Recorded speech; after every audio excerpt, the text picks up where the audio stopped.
May napabalitang malubhang sitwasyon sa isang cruise ship kung saan nasawi ang 3 pasahero dahil sa hinihinalang pagkalat ng hantavirus. May sakay rin ito na 38 na Pilipinong tripulante habang nakatigil pa rin ang barko sa baybayin ng Cape Verde sa karagatang Atlantiko malapit sa kanlurang bahagi ng Aprika. Nasa ilalim pa rin sila ng mahigpit na quarantine upang maiwasan ang posibleng pagkalat ng sakit. Ayon sa World Health Organization, ang hantavirus ay isang uri ng sakit na dala ng mga daga. Kapag nahawaan ng isang tao, maaari itong magdulot ng malalang karamdaman na delikado sa kalusugan.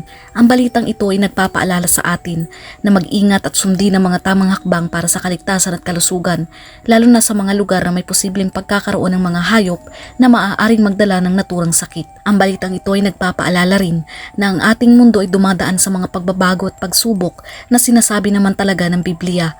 Sa Ebanghelyo ni Mateo chapter 24 verse 7, sinabi ni Jesus, sapagkat babangon ang bansa laban sa bansa at ang kaharian laban sa kaharian at magkakaroon ng mga kagutuman at mga salot at mga lindol sa iba't ibang dako.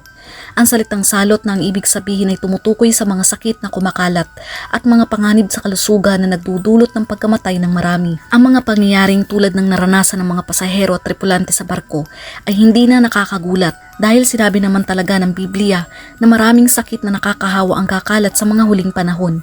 Ipinapaalala nito sa atin na ang buhay sa mundong ito ay hindi tiyak at ang mga panganib ay maaaring dumating sa anumang oras at lugar. Sa panahong ito, ang pangunahing aral na nais ipaunawa sa atin ay ang kahalagahan ng pagiging handa at ang pagtitiwala sa Diyos. Bagamat nararanasan natin ang mga pagsubok at panganib, meron tayong pangako sa Biblia na ang Panginoong Hesukristo ang nag-aalaga sa atin. Sabi sa awit 91 verse 3, sapagkat ililigtas ka niya sa silo ng manghuhuli at sa nakamamatay na salot. Ang mga pangyayaring tulad nito ay maaaring magbigay ng takot, pero nagbibigay daan din upang isipin natin ang tunay na kahalagahan ng buhay at ang ating ugnayan sa lumikha. Nasa Panginoong Hesukristo lamang ang tunay na kaligtasan sa mundong ito.